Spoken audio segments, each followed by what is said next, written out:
2023-2024 season. Let's get it. It's a great return. Lay y'all strikes back. We going live and tuned up to the max. Relle and King still spitting the facts. Wrapping it up with Lil Yard in the chat. Baltimore, Dallas, we still on the map. The others agree, we don't know about that. We wrote the blueprints, don't know about that. And Nico, we trust that we know about that. MFFL, that new roster. Cooking up with curry, steak and Eliza. Hope your appetite will win in this hearty. Grab for the seat for the after game party. We never die, we live long and prosper. You ain't imagining, we home like phosphorus. Lightning in the sky like Dr. Frankenstein, Luka and Kyrie, they create a monster. The rules of the game are the same. They on every platform, same name. As WTM, have your question on screen. Keep it courteous and keep it clean. And remember to share and like. Welcome Relle and King to the mic. Wherever, whenever you hear this pod. Ladies and gentlemen, this is a Glow Yard.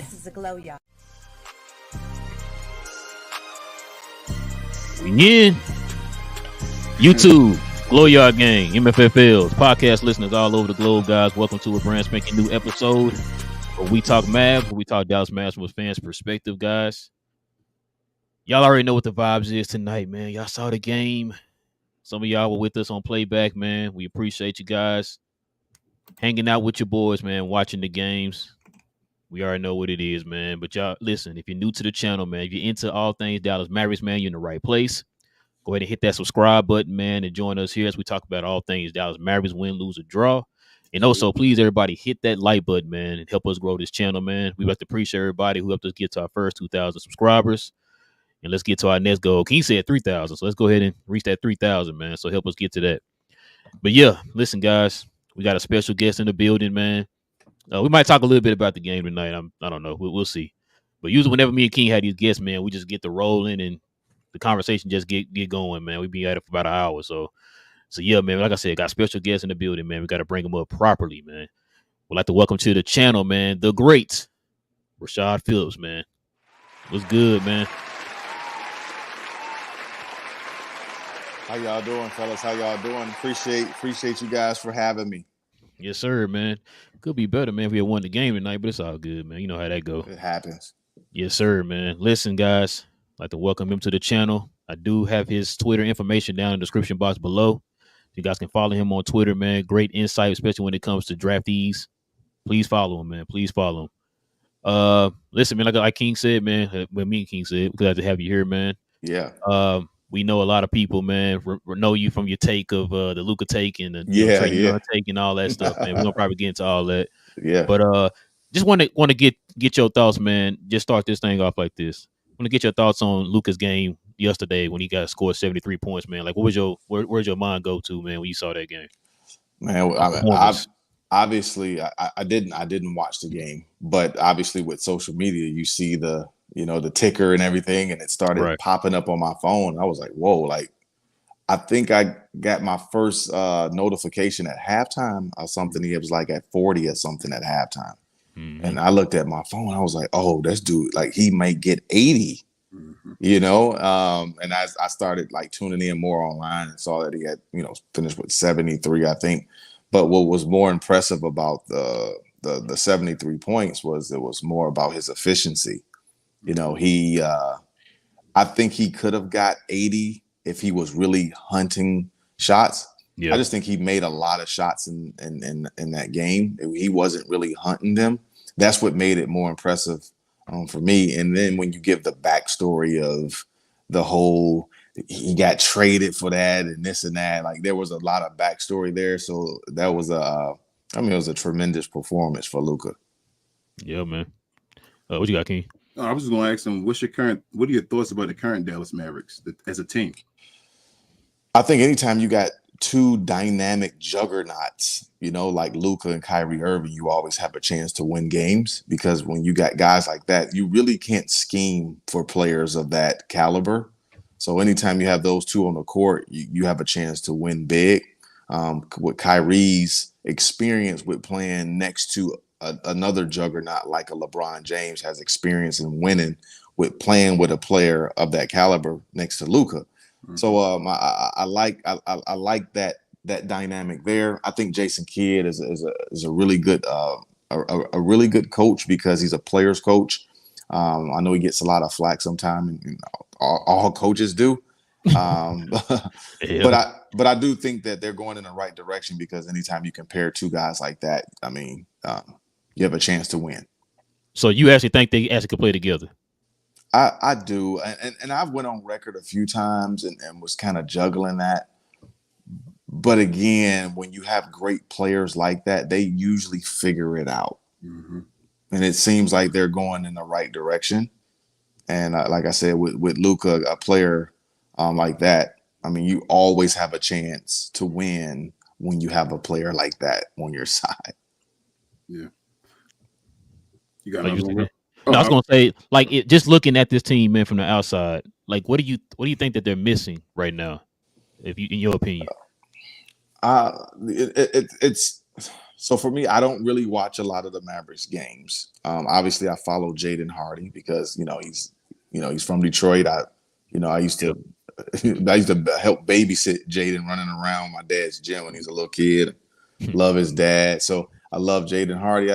Obviously, with teams that win championships, you always got to find that third guy, that third and fourth option that is steady.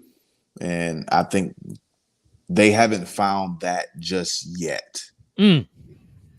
But when they do, it's going to be really hard to beat them. Now, I don't know if I don't think they have it right now, but they're in search for it. And when they do, I think that's when they become a championship caliber team, because Luka and Kyrie they can get you there. But that third option guy that you can rely on is the one that kind of gets you over the hump. If you look at all championship teams. Yeah. Listen, you preaching. This is what we've been kind of telling the Glow Yard here. Because like right now, technically, Tim Hardaway is our third option. Not bad, but I wouldn't. Like I would think Tim is more of a specialist, opposed to him being like that primary third option. I think he's more of a, he's needed what he brings to the table with his catch and shoot ability, but you still need like that third guy. When you look at championship winning teams, they always got like that third guy that just gives them where you just like, man, we can't beat them because that third guy is just too much.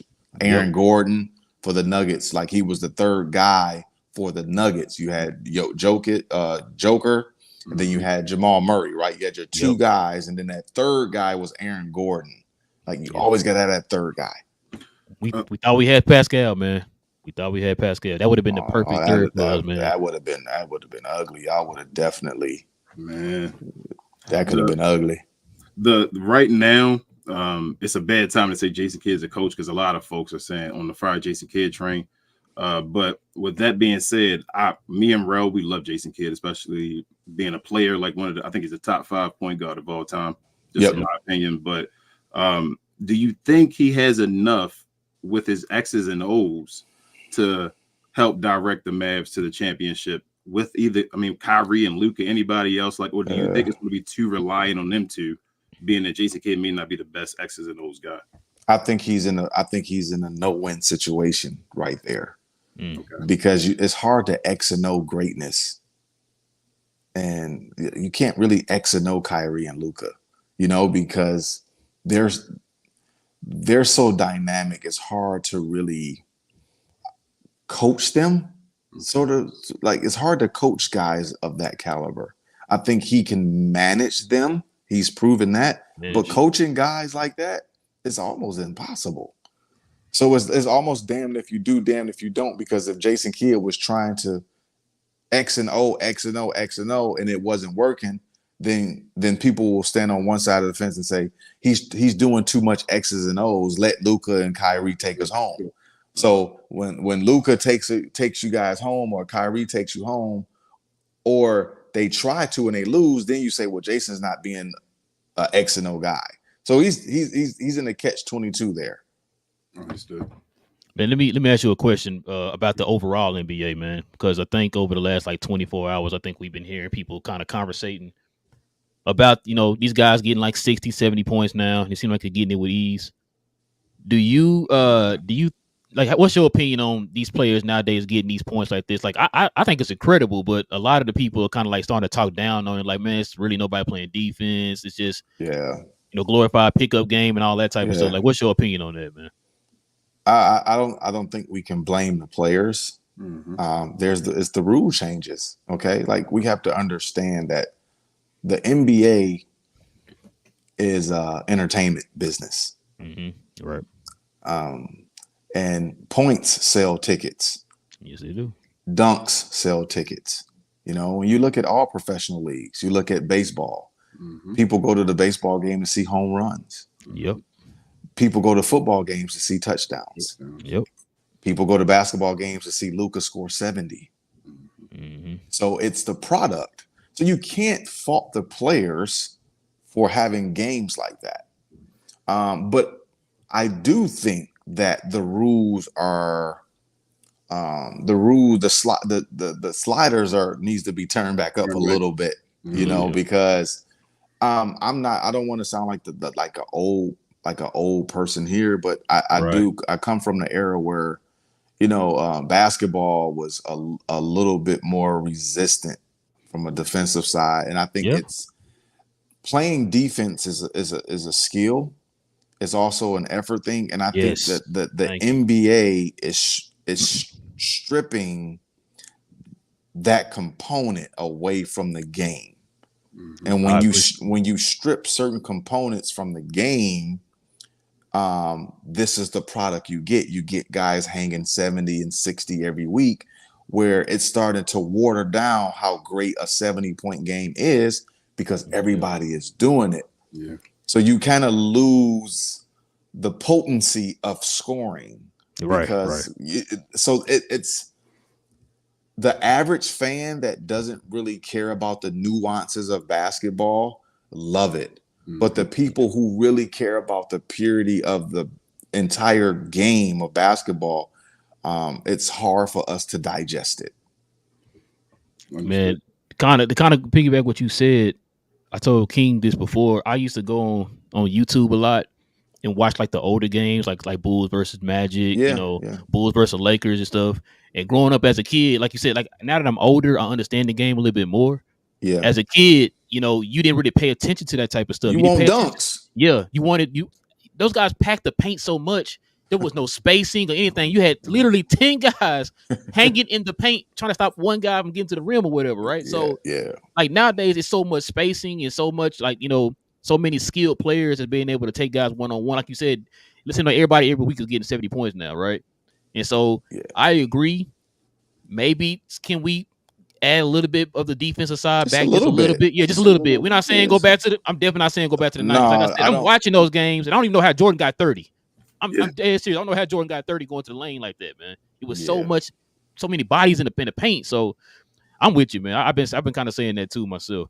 Go ahead, King. Rashad, I was just going to say, do you think they should bring back hand checking and just include that with all the offensive rules they have? I think you got to bring back hand checking because you have to offset the skill of the player. These players are super skilled, and it's just the same as the NFL. Like it's like you strip the defensive backs of everything, right? Because you like CeeDee Lamb caught 115 balls this year for 1,600 yards. Like, so if I'm a DB trying to stop CeeDee Lamb, but the rules are not allowing me to stop CeeDee Lamb.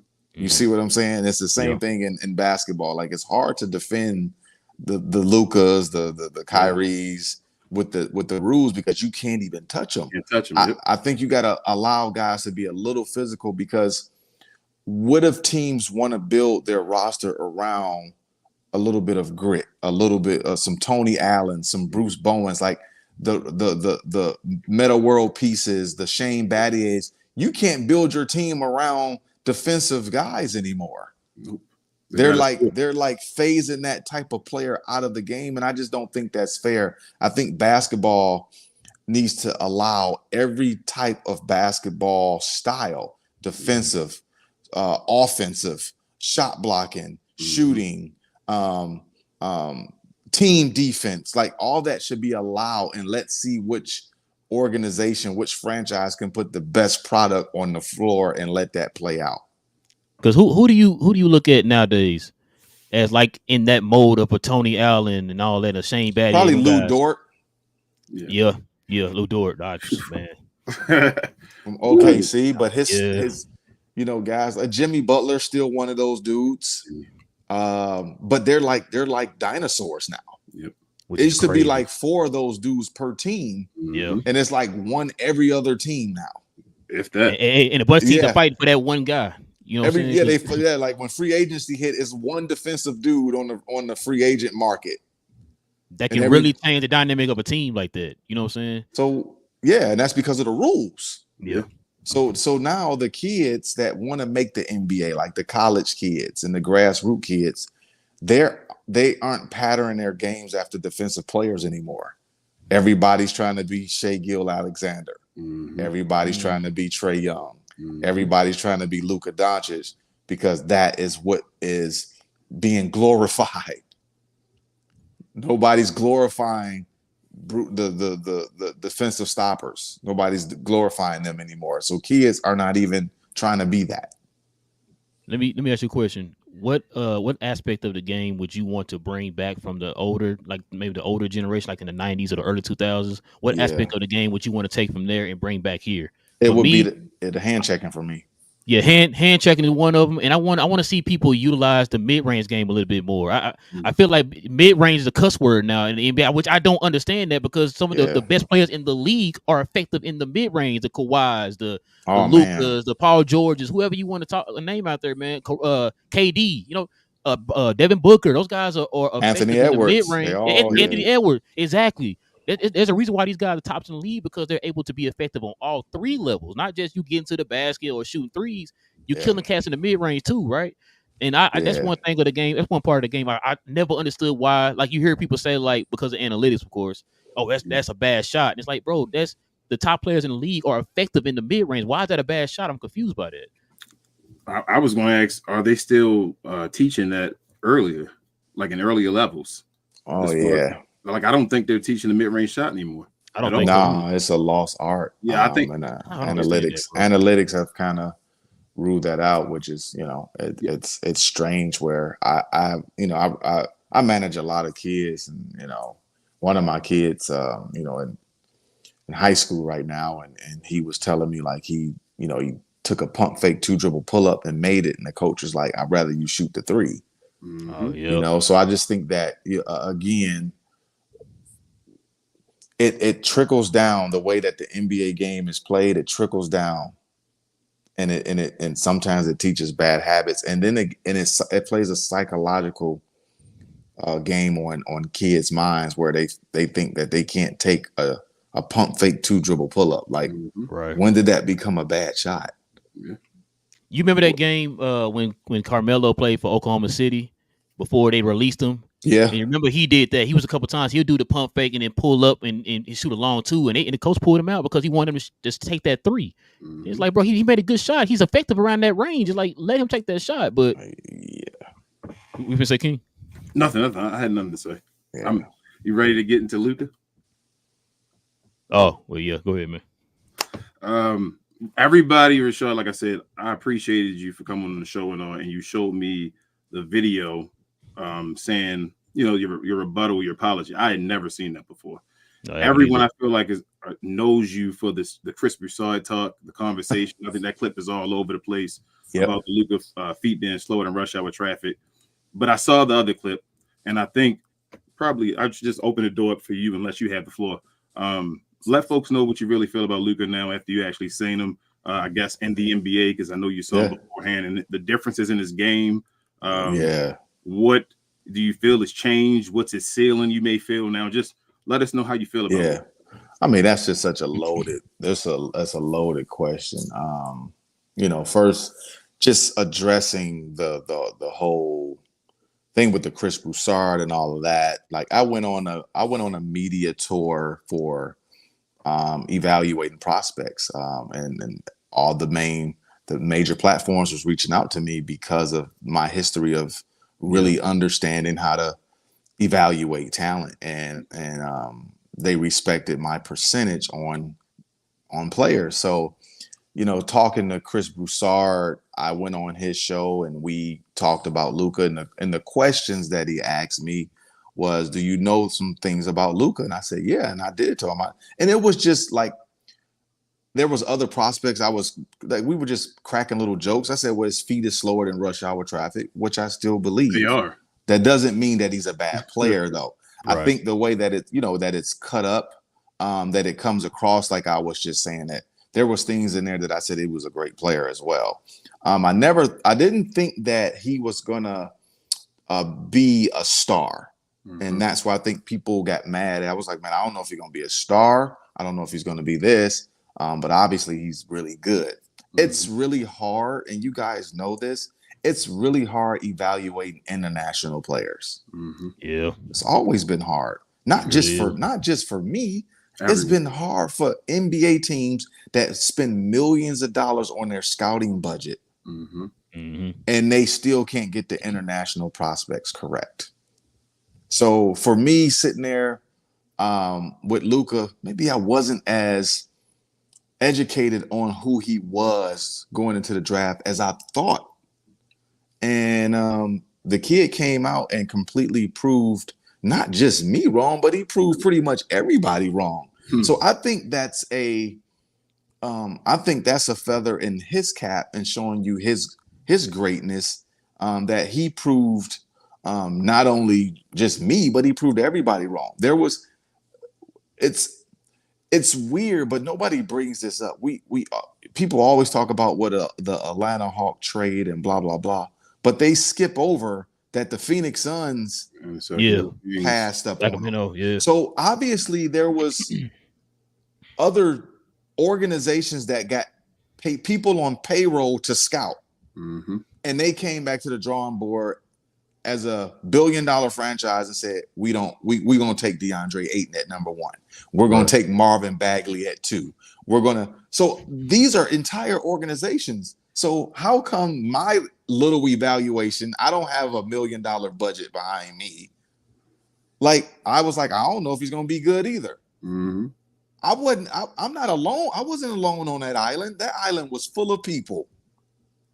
I'm not gonna lie, Rashad. I was one of those people. I was. It was and I'm a fan, and I was. I'm not gonna lie to you. I didn't think he was gonna be a superstar. I wanted Trae Young. I was on the train. I wanted like a Marvin Bagley or somebody like that, man, because we needed a big. And we saw them more, right? Because there you go. Them playing here in America, you see them more, so you have a sharper feel of who they are because you see them more. We wasn't tuning in watching EuroLeague games, even though Luka was over there tearing it up and being MVPs, and he was Michael Jordan over there. But we wasn't watching EuroLeague. I haven't watched a EuroLeague game. Y'all haven't watched a EuroLeague game either. No. Y'all not watching EuroLeague games. So I just figured like, hey man, it's another dude that's coming over here with a ton of accolades that I don't know. I'm from Detroit, okay? I'm from Detroit. So I watched my Detroit Pistons select Darko Milicic with the number 2 pick. I'm from Detroit. So you have to understand the background of my evaluation was deeply rooted in watching my own city bomb on a draft pick. Right. So, I mean, none of that comes into play. Rashad. Oh, sorry. Go ahead. I was just going to ask one quick question, bro. What would have happened if y'all had got Carmelo? Oh, Carmelo's legacy would be he'd probably have 3 or 4 rings. Yeah. But we took Darko Milicic. Man, I forgot what I was going to ask him now. You talking about bad, bro. Shine, man. My bad. I had to ask that, man, because like I said, he'll be for Detroit. I knew he was from Detroit because, like I said, I followed his YouTube channel and stuff, and I was always wondering that, man. Like, what was your opinion on that? Because us on the outside in, I know a lot of people say like, man, if y'all had just got Carmelo, man, we didn't think it was a good pick from in Detroit, and I was still playing at the time. Like I was overseas playing and stuff, so I was just like, man, that's a bad pick by Detroit. Like you got to take the freshman. I was like, you got to take that freshman kid, Anthony from Syracuse. Like I thought it was a no brainer, and we took Darko, and I was like, so you got to think like, so I've kind of lived through it with my own team of drafting an international player, and it didn't work out. So for me, like you got to think how my subconscious is thinking. Like, man, I wouldn't do it. I would. Yep. So if you look at a lot of the tweets that people like to cherry pick, you will see some of the screenshots of it saying that I wouldn't touch Luka with a 10-foot pole. It wasn't directed at Luka personally. It was directed at, I've seen the team that I grew up loving make that mistake. So I said, you know what? He can be great somewhere else, but I'm not willing to risk drafting him because I've lived through the agony of that before. That's where a lot of my evaluation came from. And my question, I figured out what it was. It wasn't really a question. It was just a comment, follow up. As much as there is a Luka Doncic, there's a Ricky Rubio, and Ricky Rubio isn't a bad player. He's had a decent career in the NBA, but you feel me? Like, you don't choose him over Steph Curry.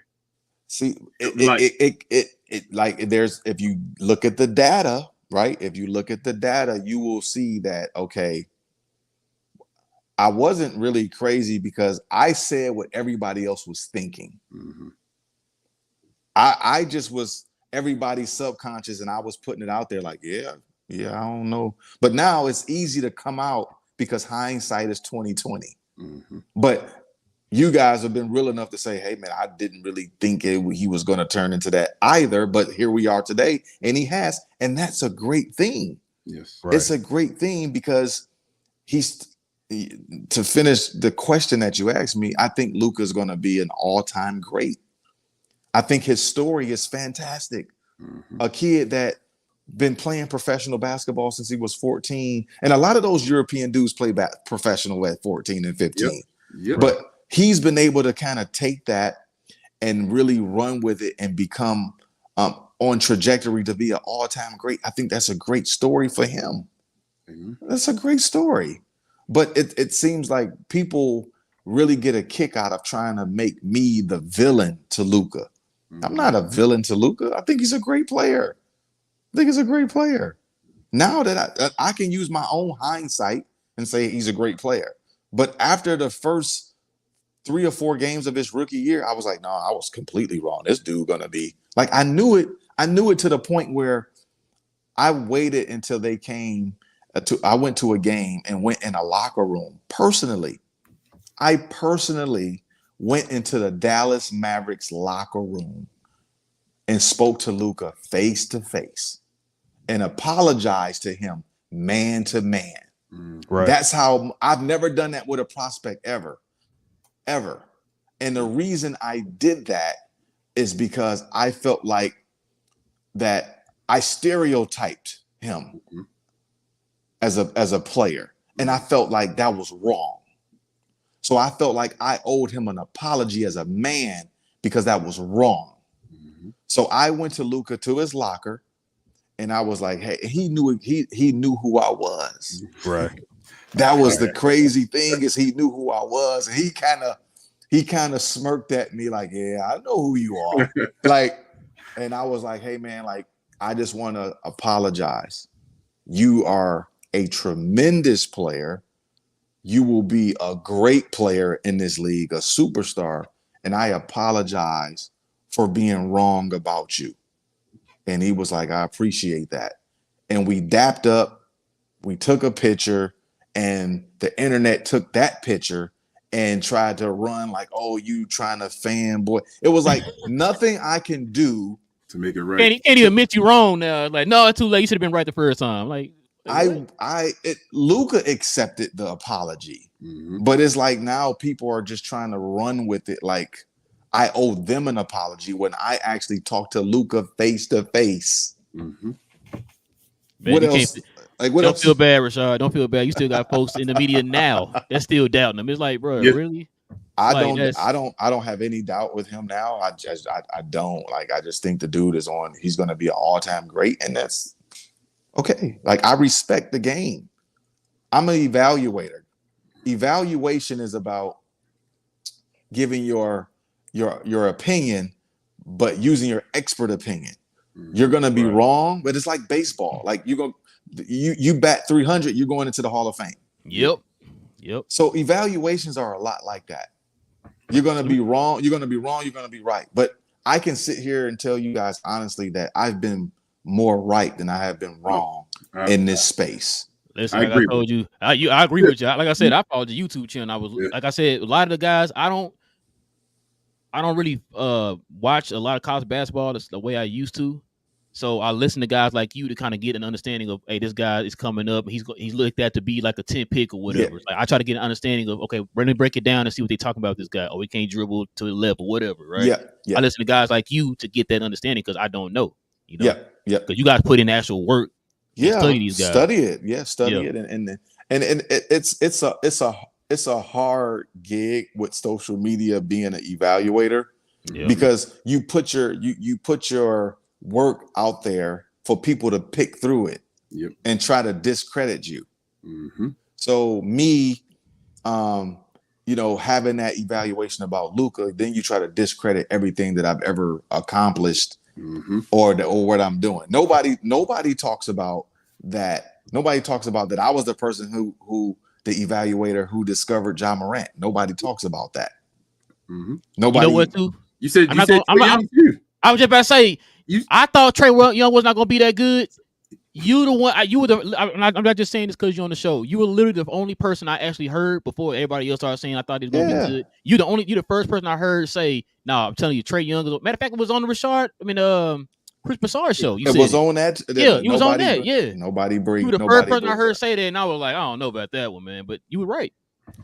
He's a star, and this was before we knew that the Mavs and Atlanta would be trading for them, right? Like I had no. So I think that a lot of people feed off the negativity more than they just feed off the actual information. I think you guys understand that the information of it, opposed to trying to really just bring up the negative stuff. So we can talk about the screenshots, right? Because I wanted to address that. So there was a screenshot about the Alonzo Trier, and I can actually address that as well. That screenshot comes from a long thread of conversation that I was having with people on Twitter. And what we were talking about in this was how random NBA players, if given an opportunity as superstar players, could have the same numbers. It was just like a podcast take that we were tweeting in a thread. So I was like, hey man, like you can take some of these random NBA players that are 11th and 10th man and 9th man on the bench. And if you give them 30 shots a game and don't take them out, these guys can get triple doubles as well.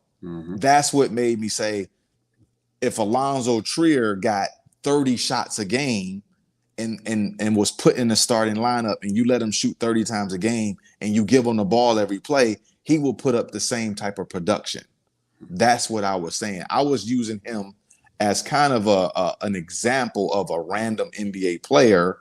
And also, I watched Alonzo Trier as a kid, so I knew him personally, stuff like that. So I was trying to really give him some, give him some ammo to get in the game. And he was playing well for the Knicks and stuff like that. So that's what I meant. So when you screenshot it and use it in the context that everybody takes it, it looks really bad.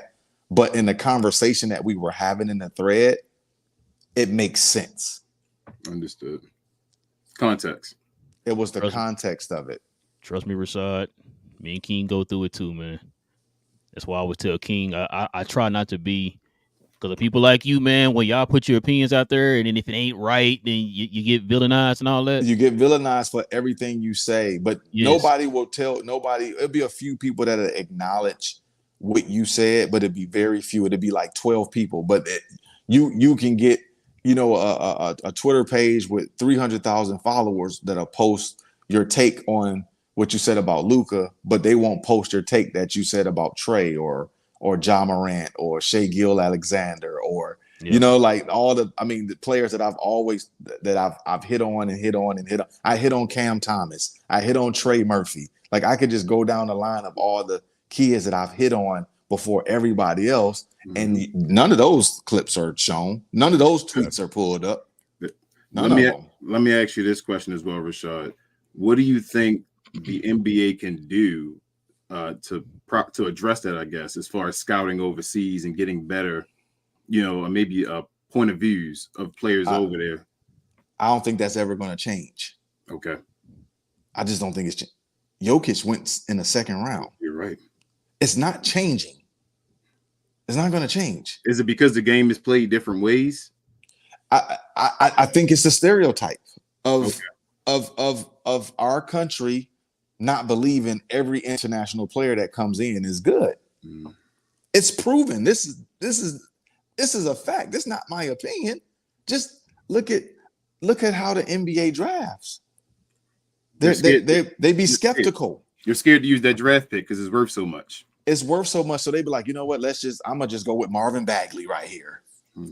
I'm not gonna take Luka. I'm gonna go with Marvin Bagley because they just feel like it's the safer pick. I think it's unfair to the international prospect. I think it's unfair. But that's exactly what they do. That's why a lot of them don't pan out, because they come to this country and we don't treat them the right way. We already marking them off. They already got 2 strikes coming into the country. Yep. Right. And soon as they have a bad game, we like, see, we shouldn't have drafted him. And I think that's wrong. So this is why I appreciate Luka, is because he has made people believe like, hey man, like you may miss out on the next Luka. Yeah. You know, you can't really use Joel Embiid because he played college here. He went to high school here. So you can't really use that. You know, Giannis, Luka, you can use those guys. Dirk. Right? Dirk, you can use those guys, but those guys weren't number 1 picks. Right. Dirk was, I mean, I can't remember what pick Dirk was, but he was like 9. Giannis was like 15. Yep. So there's teams that's like, no, I'm gonna go with Donovan Mitchell right here, because they don't want that whiff. They don't want to whiff. Right. They don't want to whiff. Do you? So they don't want to acknowledge. They just don't want to acknowledge what I'm telling you. Like people, NBA teams don't want to be. They don't want to whiff like the Pistons did. So they'll pass on a prospect like a Luka, like a Jokic, like a Giannis, because they're afraid of whiffing. Because matter of fact, ain't Wembanyama the first European player to be drafted first? I think he's the first one, and that was just. I mean, nobody was going to pass up on it because at 7'5" that can play guard, and he had too much of a push behind him. Like that was a guarantee. But Giannis should have went number 1 too. Yep. Yeah. He should have been the number 1 pick, but teams were afraid of whiffing. Yeah. So they let him slide. You want to get to the Glow Yard, bro? Yeah, let's get to some of the questions. Oh yeah, let me get this super chat here, man. Hold on, you want to put questions and comments on the screen? Yeah, it's something to do. Yeah, it's fine. Yeah. All right, guys, we're gonna take some of the questions in the comments here, guys. Y'all already know how we do this. If you got any questions or any comments addressing us, guys, please hit us with the WTM in front of your question or your comment. We ask that you be respectful in the comment section, guys. If we have any super chats, we usually take the super chats first before we take any of the regular chats. And we do got one super chat. Let me get this in real quick. Ben with the £2. He's a Glow Yard member. He says, "Get Tim off my team. Trade Hardy while we at it." Ooh. Rashad, what do you feel about that? I always say that Tim Hardaway's taking Hardy's spot. You can't trade both of them because you need one of them. Because I think I think Tim, as far as his money, I think the money, he's making a lot of money. I think you can get the same value out of Hardy that you get out of Tim for a cheaper price. Oh man. Good night, everybody. We've been saying it, but you know, it is what it is. That's it, Relle? Oh yeah, that's it. Okay. All right, let me go to school. What up? He says, "Love you guys. THJ needs to get off my team. He let Herder abuse him in the 4th. Never shows up in the clutch. Minus playoff dagger versus the Clippers. Our best run second half of 2022 came without him. We'll see." Y'all lost to Sacramento tonight? Yeah. Oh, I thought y'all won. Nah, man, we've been banged up, man. We down like what, 4 players or something like that. Is Lively playing right now? Yeah, he look good, man. Yeah, let me ask you, what's your? That's what I'm gonna ask you. What's your opinion of Lively? You can look up my tweets about him. I said he was a top 10 pick last year, and people were said I was crazy. They were like, "Oh, did you see it? Did you see him at Duke?" I'm like, "Yeah, I saw him. I looked at the tape. I think he's going to be an excellent rim runner. I think he can shoot it. I think he'll be a phenomenal player in the league, and getting with Luka, I love when they drafted him. I thought it was a great pick. Man, I got to shout out to Freezy, man, because he kept telling me over the offseason, he's like, yo, I'm telling you, that kid's ready to play right I now. like Lively. And I'm not going to lie, I didn't watch enough of him in college, and like a lot of the Glory Yard here was telling us about him. Kind of got out, me and King started kind of paying a little bit more attention to him, saw some of his draft tapes and all that stuff. I like him. He's going to be okay. And then, man, lo and behold, one of the most important pieces on our team so far. Oh, man, he's tremendous, man. That was a great draft pick. At 19, man. That was a great draft pick by Dallas. It was a great pick. Yep. School also says our 3 best scoring options cannot all be liabilities on defense. 10 must go. Ooh, that's a 10. They extreme, man. With Tim, they don't want Tim, man. I really, I think, if you saw that game, you'd be like, okay, I see what everybody's saying. Yeah, it's bad, bro. Daniel says, I don't like these more victories because they don't translate to wins, but I'm happy that Grant Williams had a good game. Yes. That was a good pickup too. You need a guy like that. You need those, those rough and tough dudes for the playoffs. He's been struggling as of late. Yeah, I haven't seen it, but they brought him there for the playoffs. That's what he's there for. But when we get there, because you guys are 8th seed. Yeah, you might be in the play-in game. That's going to be rough. Don't tell us that. Richie's a Glow Yard member. He says, I just don't get what we're doing. We can't go past deadline with Dwight, Maxey, and THJ still here. The consensus wants him out. Yeah. Pascal's a Glow Yard member as well. He says tough 3 3/3 quarters to watch, but I'm not freaking on this one. My one comment tonight, then fam time. Kyrie has missed half the season thus far. Not sustainable. Peace and love, y'all. Now, I'm a little worried about that. He has missed 18 games now. Yeah, that could be you guys gotta be healthy, because in the AFC, these games starting to count now. We're about to get into February, so the games are going to start really meaning a lot. Exactly. Gina Kim, she's a Glow Yard member as well. She says, hey fellas, before I start, Johnny, where you at? Timmy is trash, always will be. I don't want to hear any more BS. Wow. Ooh, no comment. Dave is a Glow Yard member as well. He said, Rashad Phillips, welcome to the show. Mad respect you calling Luka to apologize to him.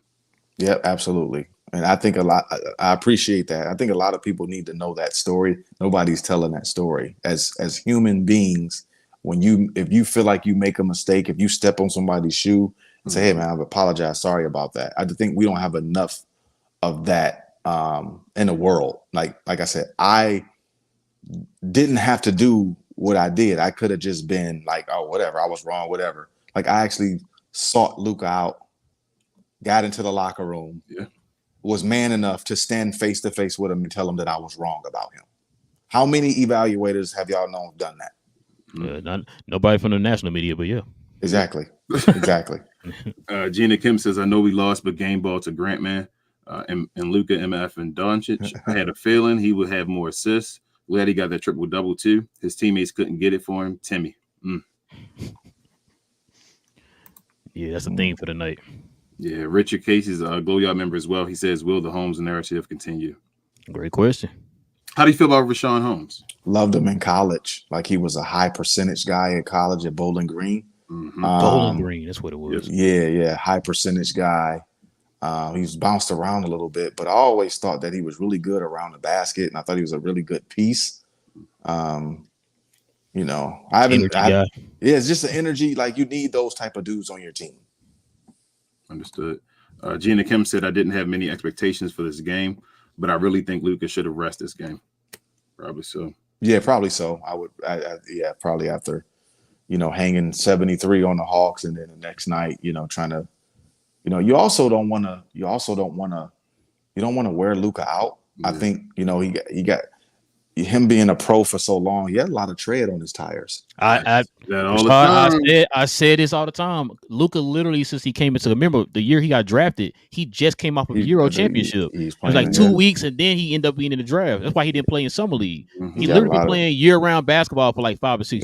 You gotta be careful with that. Yeah, because he's such a valuable piece to the league, and not just for Dallas, but you want guys like that healthy all the way through, because they mean so much to the league. Yeah. Steven says no power, no party. Steven on that. We missed the white man. Hey, Dwight didn't look all that bad to me, man. He had the glasses on, like he didn't. Yeah, glasses to protect his eyes. I guess so, man. Avant, he's a Glow Yard member. He says Mavs only 1.5 games ahead of 9th seed now. Oh, that's not that's. We just can't you guys kind of playing with fire at that 8 because the Lakers right behind you guys. I think. Mm-hmm. Oh yeah, I think. And you know they want LeBron in there, so you don't let it be close. Mm-hmm. You're right about that. Don't let it be close. Gina Kim says, "I'm happy Kid showed us why he's still should be fired." No OMAC. We needed the young guys to keep us in the game and end it, but instead we keep THJ, who we know isn't clutch. Yeesh. Hey, do you know a lot about Omax? How you pronounce his name? Olivia Maxon's. No, I don't. Okay. Because he was somebody that I think this kind of came out of nowhere for a lot of the Mav fans, man. So a lot of people, when we drafted him, then they went back and looked at his tape, and it's like, yo, this dude's athletic. He can fly a little bit. He has a potential to be a great wing defender, you know. Mm-hmm. So I thought maybe you had knew a little bit more about him. No, not really.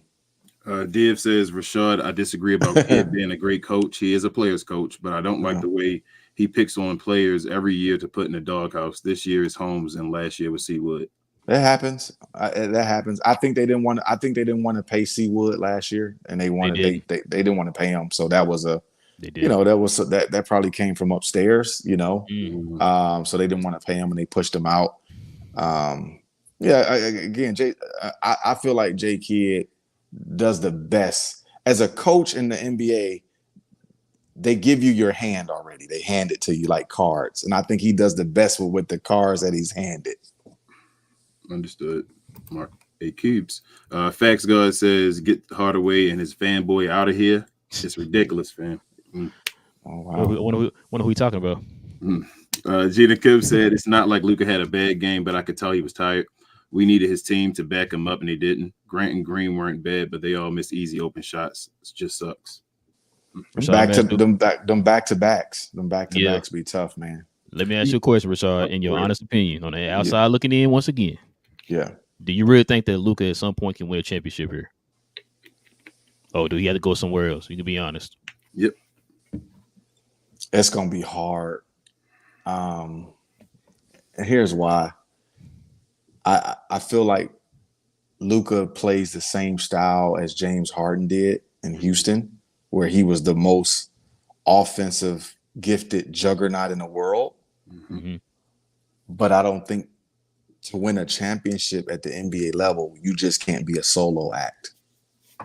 And I'm taking this from what Kobe Bryant said. Remember, they asked him that same question. Yeah. Rachel Nichols asked him, and Kobe was like, you can't win championships with that style of play. Eventually, you're gonna have, supporting cast. And I think it's good. I just think it's gonna be hard for him to win a championship if you relying on him to be the solo. I think he's good enough to win you 2 to even 3 games in the finals, but it's going to take a team effort to win that 4th game. You got to beat a team 4 times in 7 tries. I don't think he can just be a solo act for 4 of those games and just win all 4 of them. It's never really like Michael Jordan couldn't do it. Like he needed Scottie Pippen and Steve Kerr to hit a 3, John Paxson to hit a jumper. You're going to need those guys. So no. I love the Luka comparison to James Harden. My only thing with Luka and James Harden, I feel like James Harden went more towards the free throws than Luka does, and Luka's a little bit more just naturally efficient from the floor. Oh yeah, for sure. It's the same style of play. Yes, as far as heliocentric. Yeah, Luka's actually better at it than James Harden. He's better at it because one, he's bigger. Yep, he's bigger. And I think Luka is a little bit more unselfish than James was. Mm-hmm. He gives it up a little more, and he's a better rebounder. Oh yeah, but they still play it's the same style. Of play. Hey, you forgot one, Rashad. Luka shows up. Luka shows up in the playoffs. Playoff Luka. Yeah, they'll be beast in the playoffs. Yeah. Oh yeah, for sure about it. For sure, ain't no doubt about it. Fact says Kid didn't lose this game. Luka got too much trash around him. How do you feel about that though, as well, Rashad? I wanted to say that. That's what I wanted to ask you. The players around Luka. Do you feel like we have enough players that can do things with the ball in their hand? It's not enough. There's not enough reps to go around when you got Luka and Kyrie. You can't have too many chefs in the kitchen. You already got two main chefs. Nobody else. There's no more room in that kitchen. That style of play, you only can have like spot up shooters and lob threats when you're playing with a guy with Luka and Kyrie. Gotcha. That's just how it is. When it comes to usage rate, there's going to be a third guy that can just. You got to have catch and shoot guys with him. Kind of makes sense. That's why they built him like that. But it seemed that way. Gina Kim says, off topic, but this Warriors-Lakers game is crazy. Steph with 46 so far in second overtime. Had a wide open clutch shot, and Kerry Stans tried to say Luka gets easy open shot, shaking my head. I'll be going off. Yeah. Well, Curry's 6'3", Luka's 6'8", so that's a totally different. It's a Maverick fandom in here, so yeah, I get it. The greatest player of all time already. I get it. I totally get it. I do think Rashad, though, at this point in time, though, I think Luka's better than Steph. At this, I would say so too. Okay. I think at this point, at this stage, I think he's better. Not career-wise, obviously. No. No. He's not even close. No. So we can't do that. No, I won't do that. That's what I'm saying. But he's better. He's a better player than Steph Curry right now, and that's just because of age. Like Curry's getting up there in age. He's not on the downside of his career, but the organization it's time they're going down as far as their dynasty is about to land. That plane is landing now. Avant, he's a Glow Yard member. He says, with the Lakers win today, Mavs are only 1.5 games ahead of 9th and 10th. Man, that is not good. Yeah. That's not good. I know. Daniel said that's why we all in here yelling Fire Kid. Daniel says Denny and Gafford for THJ, Holmes, and Hardy. I love Gafford, man. I scouted Gafford coming out at Arkansas, and I watched him in high school too. I knew he was going to be a really good NBA player. I really did. He would be a huge pickup if you guys could get Gafford. You have him backing up, and Gafford would be major. Yeah, high motor too. You got a high energy. High energy. He can defend. He would be a tremendous pickup. I believe it. Gina Kim says, I think we could beat the Magic. Kai should be back, so that means Luka might sit. If not, I hope we can see him play off ball with Kai. He needs someone he can pass to and score. Yes. Yeah, I agree. Daniel says, what I meant was Denny and Gafford for THJ Home. Yeah. Oh, no, and the first. I'm sure the Wizards would take that pick. We're gonna find out here in a few more weeks. We'll see. A couple more weeks or whatever. Well says, I hate saying this, but Hardy needs to go back down to the G League. He is more of a burden when he is on the court, and somehow he has lost the one thing he is great at, scoring. I told you it's two guys doing the same position. It's hard. It's hard. It's about consistent minutes and stuff too, man. Consistent playing time. Yeah, it's just really he a young dude still trying to carve out his niche in the league, and the guy that's playing in front of him is just making more money. So it's like some politics there. Like there's a lot that goes into that. Exactly. School says I'm convinced Luka doesn't need a second star, just high level role players like 2011 Dirk, Kawhi 2019 and 2022 team JB. Spence were high-level role players. Lively is our only high-level role player. I don't really disagree with that. I like it when you look. Sometimes you like Toronto had that team was well put together with Ibaka, Kyle Lowry, Fred VanVleet. They were the highest of the high-end role players, though. Mm-hmm. You have to if you're going to get role players, you have to get the highest of the high-end role players to Luka, but still going to cost you a pretty penny, too. Do you feel like Do you feel like when teams like those are built, though, they're like flash in the pans when maybe something happens? They're not usually teams that are dynasties, though.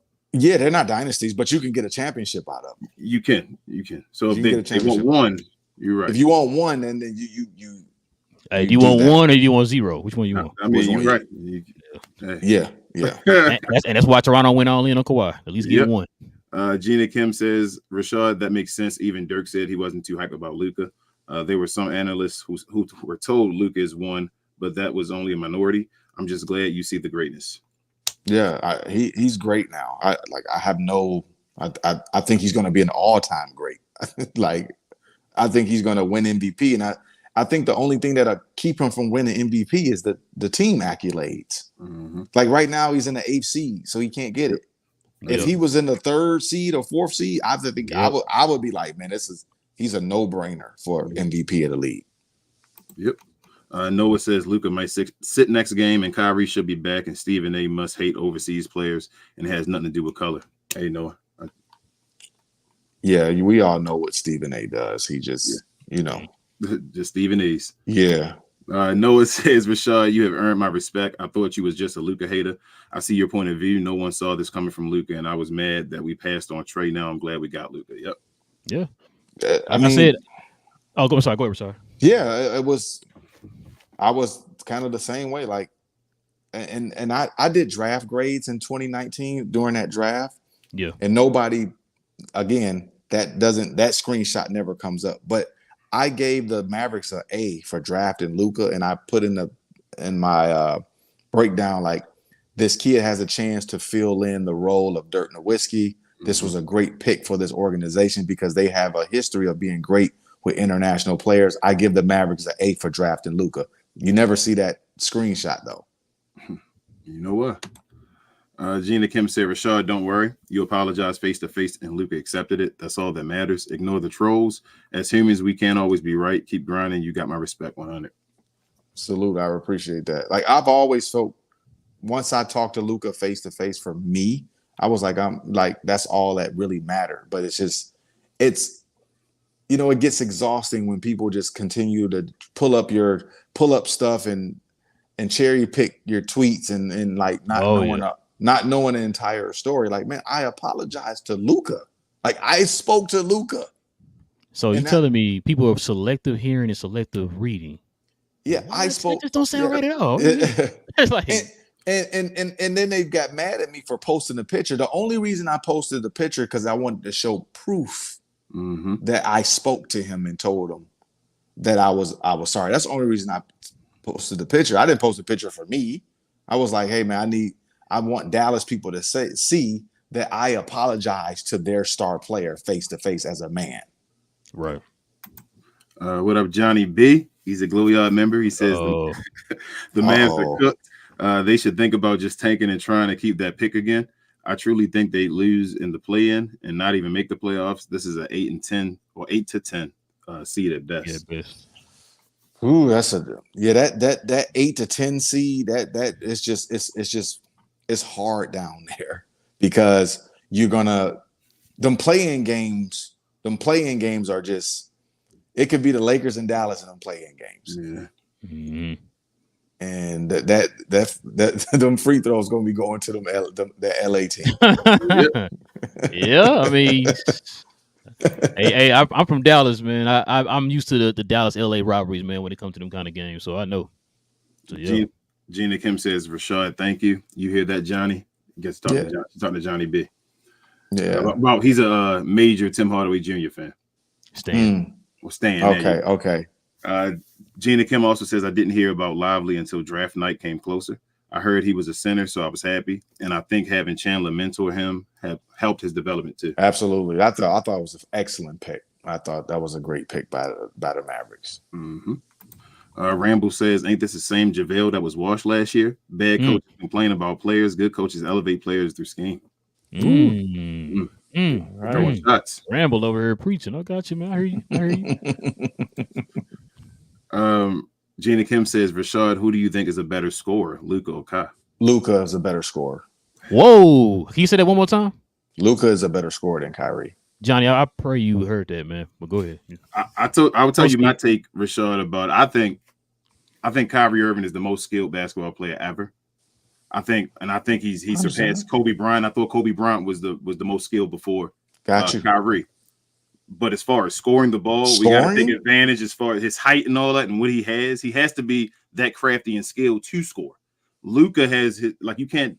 It's not a disability, or you shouldn't hinder him or say he's a bad scorer because it's easier for him. That's like saying Shaq isn't an easier scorer than Kyle Korver or something like that. Like, you feel me? Like, just because Shaq isn't a 3-point shooter and doesn't shoot 50% from three doesn't mean he can't score the ball easily. The object of the game is to get the ball in the basket. That kind of goes back to that argument. Remember, I think it was like a couple years ago. They had that argument of who's better out of KD and Giannis. And people start throwing out there, because KD's a better 3-point shooter. But it's like, but Giannis is doing this and that and this. It became easy at a point about Giannis, but I mean, KD's that dude. My thing with KD always been his playmaking, Rashad. I think his playmaking would take him to the next level, but he never became the best of playmakers to be that next level. That's just my thing with KD. Yeah, I got it. Div says, Rashad, of the 25 and under guys, who do you think has the least help on the team? I would say Trae Young. Oh, man. The Hawks are horrible. Yeah. They're bad. We just played them. Yeah, he don't have any help. Hey, shout out to Damon and them, but we talk Hawks TV, man. Trae doesn't have any help in Atlanta. Gina Kim said, Rashad, our coach just had a quote saying he's the game plan. He definitely not winning here. Do you think if Kidd was fired and they got another coach, anyone, he makes the finals at least? No, they won't. No, there's no coaches on the market right now that you would want to fire Jason Kidd for. You have to always look when you want to, even if let's say you want to fire Jason Kidd, you always have to have, who do we replace him with at this juncture? Right now, you're at an 8th seed. A coaching change right now, you can basically that may wipe out your season. Yep. And that's what I said, Rashad. Well, go ahead. You can't do that right now because you're still in contention to make the playoffs. Now, if you guys were 11 seed, 12 seed, you'd be like, okay, well, let's make the coaching change because we're not going anywhere. You can't do it right now because you're right there of making the playoffs. And with a player like Luka as your franchise, you want him in the playoffs. So you don't want to do anything that can kind of y'all missed the playoffs last year. So you don't want to miss it 2 years in a row and fire a coach. It's just bad business. Mm-hmm. I've always said if you're gonna do it, you wait till the end of the season. Don't do it in the middle of the season. Yeah, don't do it in the middle of the season. Gina Kim says, obviously, we need to make a change to our roster. Any players you think the Mavs could get to put us over the hump? Anyone we should trade or keep on the team? Pascal was the player that you should have went after. He could have pretty much. Now that would have been the third guy. He would have changed. Jesus, man. He would have changed it. Yeah. That would have been the trade, man. That would have been a trade. But there's really nobody on the market that you could trade for right now that could kind of propel you guys. You guys gonna have to fight it out.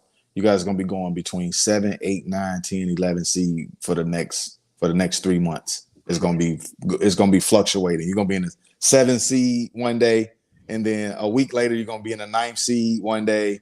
You're gonna drop to the 10th seed, and you're gonna go back to the 7th seed. Like, it's just gonna be like that for the rest of the year for y'all. Gina Kim said Hardy was great last season. Always stay ready too. I'm sure once we trade THJ, he could get his minutes and go back to Hardy we knew. I trust him over Tim. Yeah, I agree. Div says, Rashad, who would you say if you could pick one player out of all the players in the league, who would you pay out right now for a championship to play with Luka? That would be a great fit.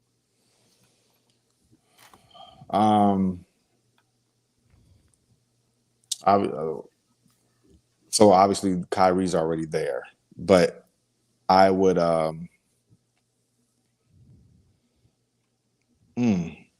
that's a good question. I'm trying to think of a player that could really help.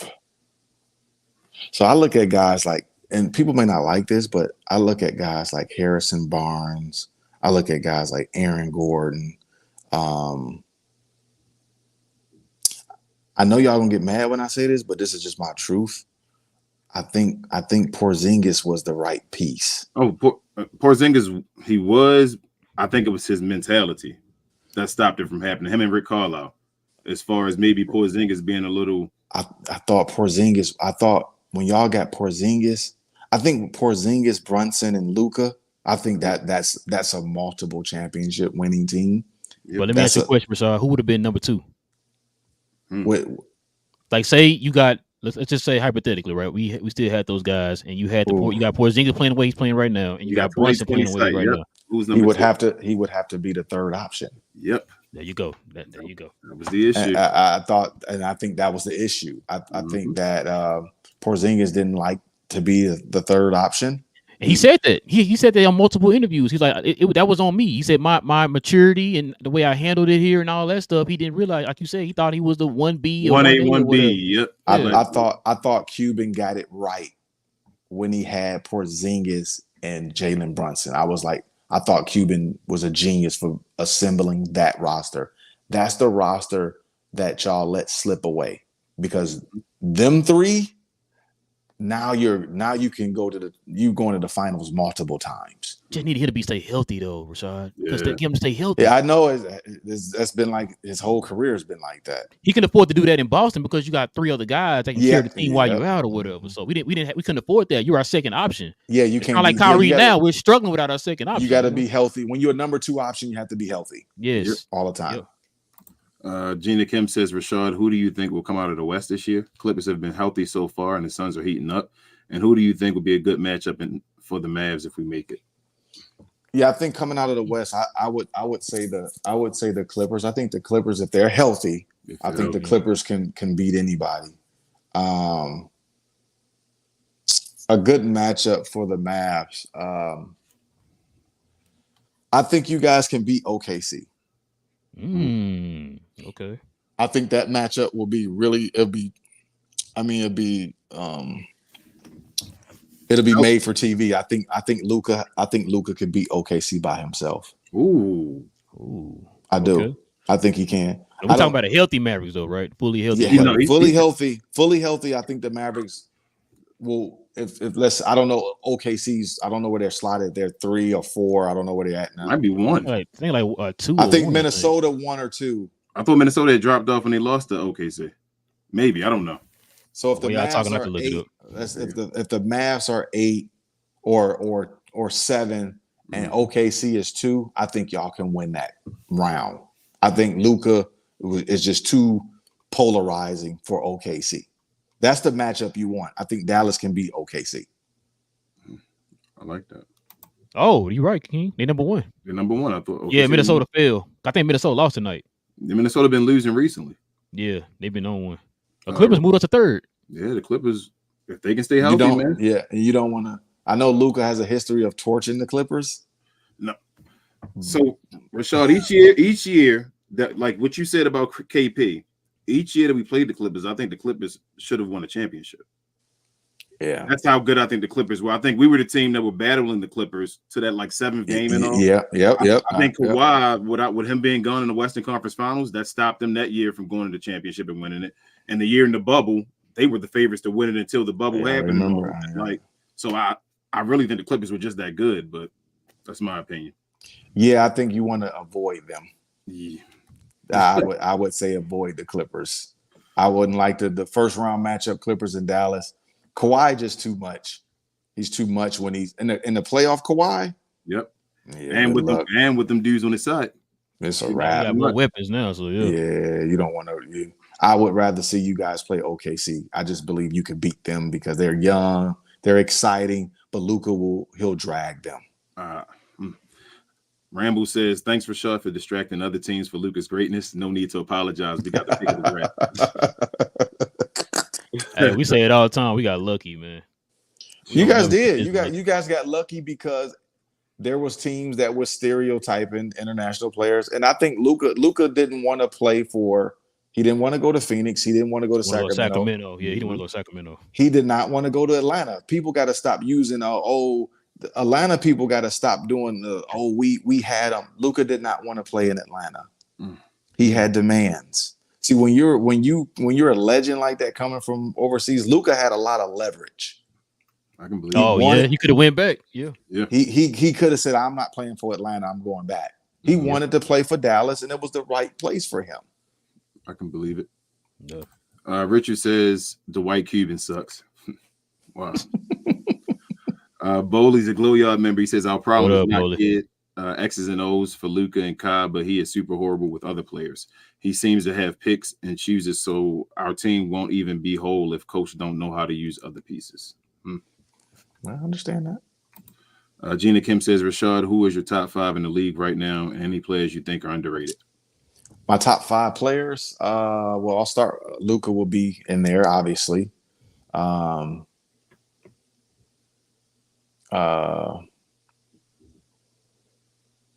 would say I like Shai Gilgeous-Alexander, but I don't think he's a top 5 player yet.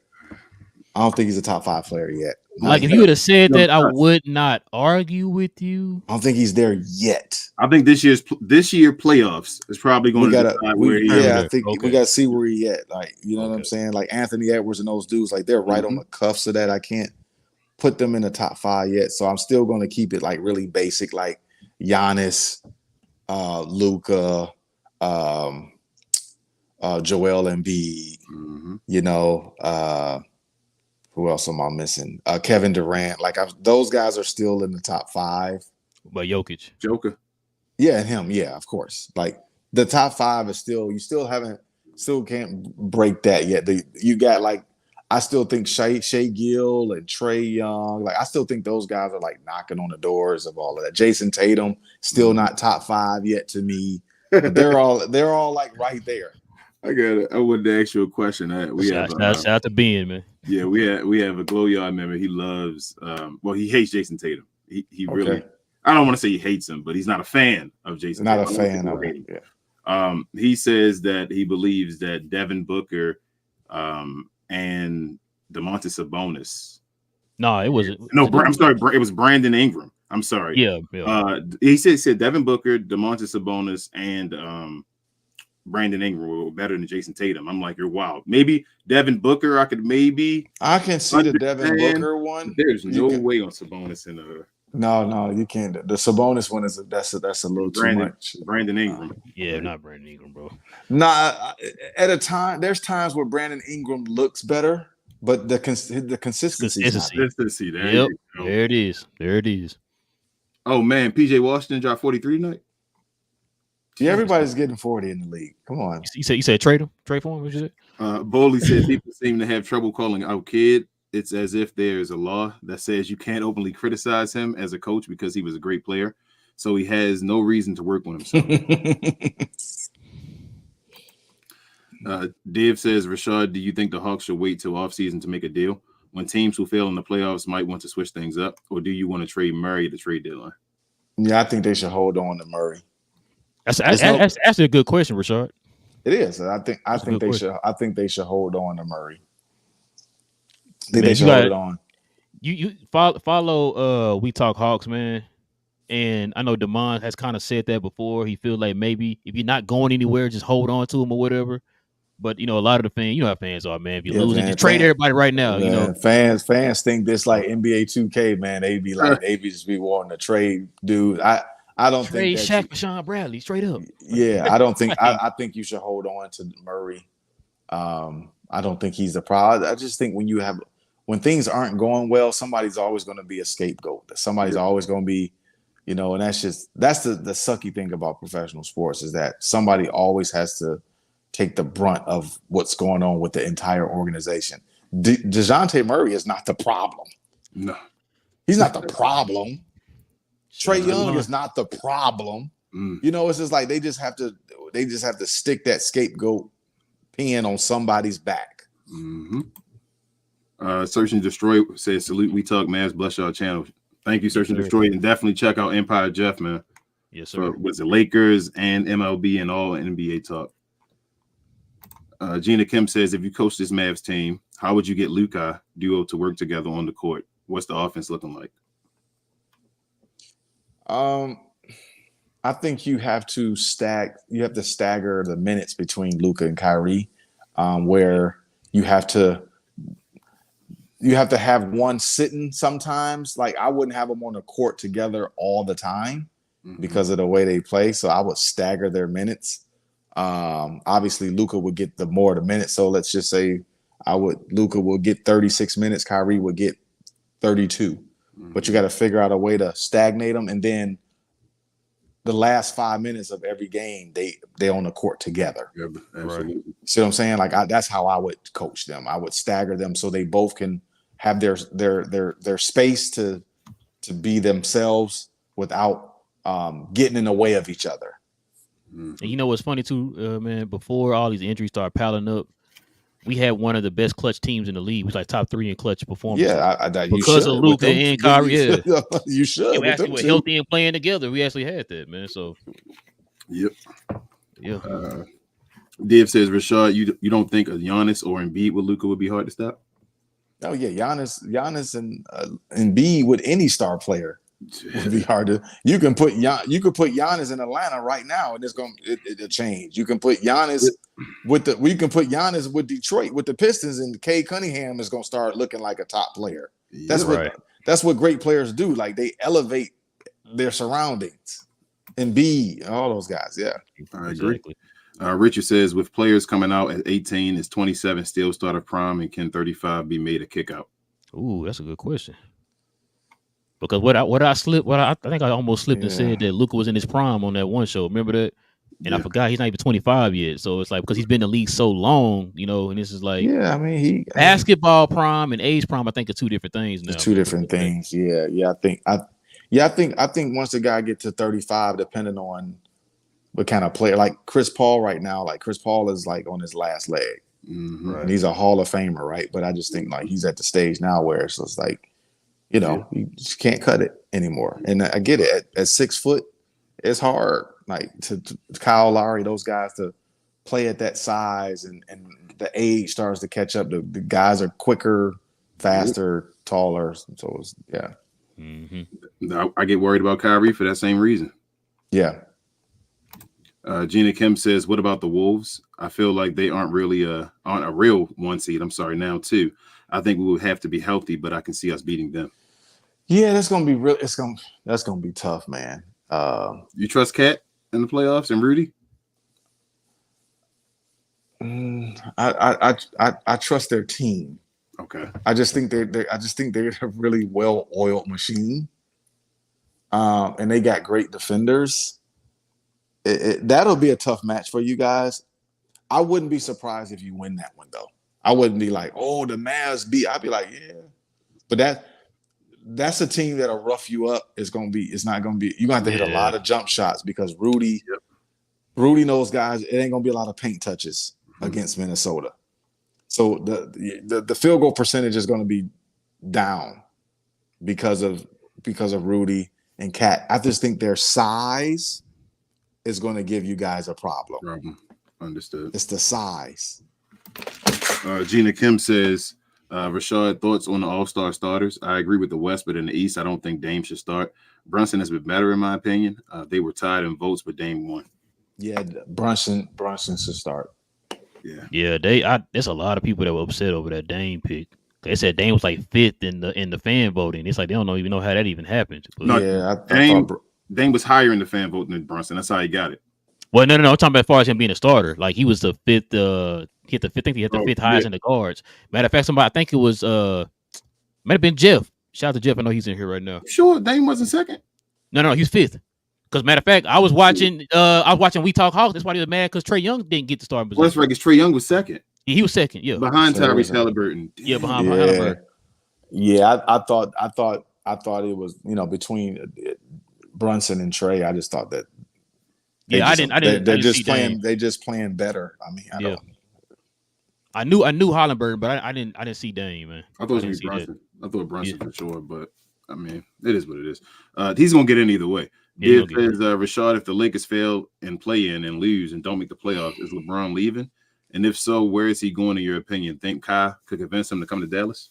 He's not gonna come to Dallas, but he's definitely. LeBron's leaving the Lakers anyway. I mean, I don't.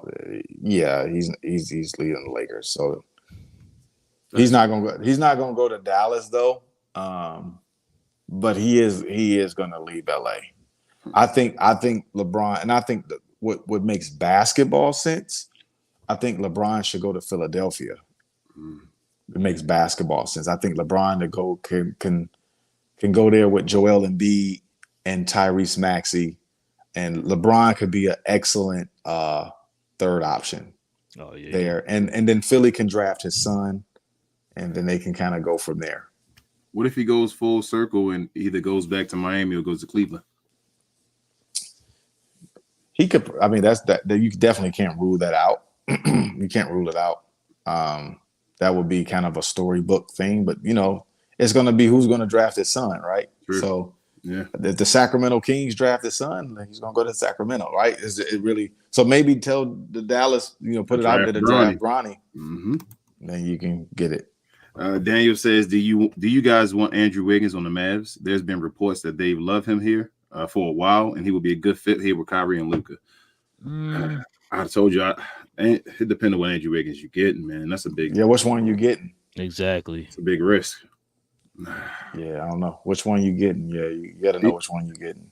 He has 1 year where he's really seen as meeting some type of real potential. But other than that, I don't know.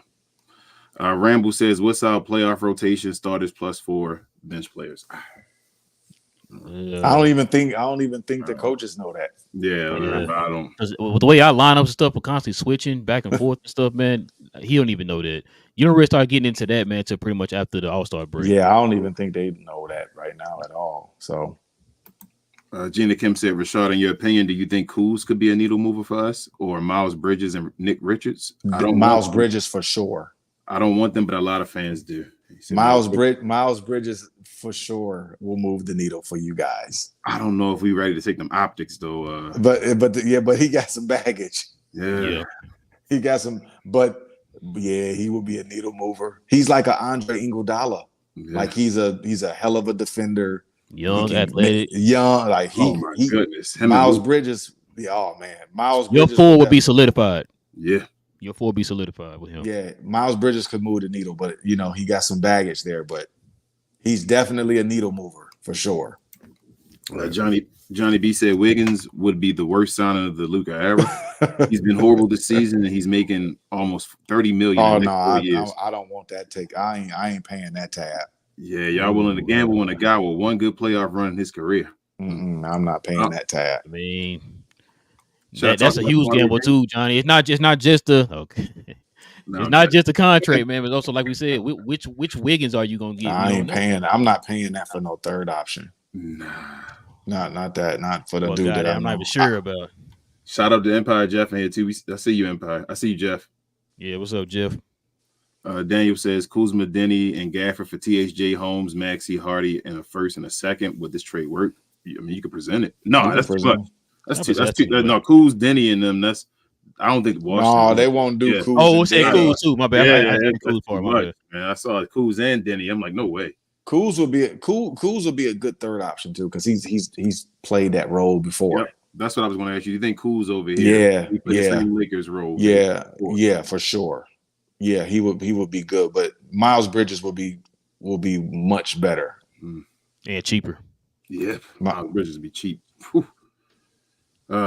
Gina says, Rashad, if the Pacers and Bucks had a playoff series, would the Pacers win? They have a bad defense, but the Bucks aren't that good on D either, and Pacers won majority of the time. Yeah, Pacers got the Bucks number. Yeah, some teams you play and they just have your number. You say Golden State, Dallas, we believe. I think Indiana will beat Milwaukee in a 7-game series. Oh yeah, they will beat. They got their number. They got their number, and they got Pascal. They got Pascal. Yeah. Milwaukee's gonna be in trouble. Gina Kim said, Rashad, the way Bronny is playing, do you think he'll be a future star or role player? No, he's a role player, there's no way he's a star player, and that's no shot to him. Like, I think Bronny's an excellent player, but he's a role player. He's about 6'4". He's about 6'4" and a half. He's super athletic. I think he could be one of those guys that can defend and that can hit the spot up three, and he's gonna get a breakaway dunk or alley oop every now and then. Like, I just think he's gonna be a serviceable NBA player. Who is this comp to you in the NBA? That's what I've been trying to think about too. Is like I don't know who his comp would be. I think he'd be a great defender. Like a Marcus Smart, probably. He might be better in the handle. He is an athletic version. I think body type, I would probably say that. Yeah, it was somebody else. Yeah, Marcus Smart about 6'4" I think. Kind of like, honestly, kind of like Jaden Ivey from the Pistons. Kind of like Jaden Ivey. I didn't see that coming. Okay. Jaden Ivey, super athletic. Yep. He can dribble, but he don't have great handle, but it's good enough. Mm-hmm. You know what I'm saying? Like, I think he would be like a Jaden Ivey type. Do you think Bryce will be better than Bronny? I think Bryce has a better skill set. Like, Bryce is more like LeBron has two good sons. Like, let's shout out to LeBron for like having two sons that are like legitimate basketball players. Like, these dudes really can play. Right. Bronny is a catch and shoot kind of player. He's more like in the like that Klay Thompson mode. Like, he's a catch and shoot specialist. He's bigger. He's about 6'6.5". Yep. He's athletic. He can pass it. I like Bronny. I like both kids. Bryce has a more NBA paced game than Bronny does. Bronny's a better athlete, but Bryce is kind of a better basketball player. Understood. That makes perfect sense. Yeah, it do make sense. Gina Kim said, Rashad, looking at the Warriors, who do you think they could trade for and get? It ain't really nobody on the board for Golden State. Not for that franchise and what they're trying to do. There's nobody that they need a splash trade. I don't think there's nobody else that can splash. That like Pascal was the biggest splash when it comes to the trade. I don't think there's nobody really that's on the market that can go help them. Like Golden State's kind of drowning. Like they're. Do you think Steph ends his career there? Yeah, he's not leaving. I think he's staying. He's gonna stay. They're gonna put a statue up and all absolutely, that stuff. Absolutely. Yeah, you know. He's gonna stay there and they're gonna struggle, but they're gonna try to, you know. Clay is gonna be gone. Draymond's gonna be gone. Yeah, it's gonna be tough. Ooh. Clay, Steph's the only one that's not leaving, but Draymond will be gone and Clay will be gone, and then it'll be like, wow, you know. Daniel said, "Go on." I'm sorry, Rashad. No, it's fine. Go ahead. Daniel said, I want Nico to make a move, and Rashad, I think the Mavs needs to make a move just to try to keep Luka and Kyrie here in Dallas. Yeah, there's really no players that can really do it. Like I always say, never confuse activity with achievement. Oh, okay. So you never want to just be active just for it. You have to be you. There you go. You gotta be achieving something. You can't just be like, oh, we traded and we got Wiggins. That's not achievement. That's activity. Right. Like you said, Donnie Nelson. What? Yeah. So. Yeah. Let's try to get the rest of these, man. Yeah, it's all good because it's time for me. I gotta get ready to roll out. I gotta get out of here. You're good. We got like 3 more. I'll go through. Gina Kim said, if the Lakers made the playoffs, do you see them getting far? Will LaVine or Murray move the needle? LaVine could, but Murray wouldn't.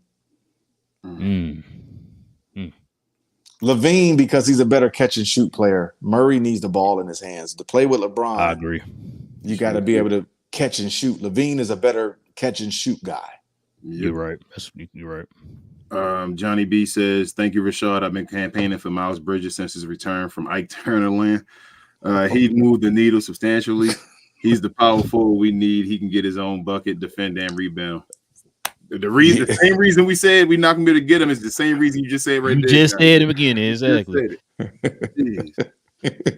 I love Miles Bridges too. I think you guys get Miles Bridges. I think he could y'all be a 6 seed if y'all get him.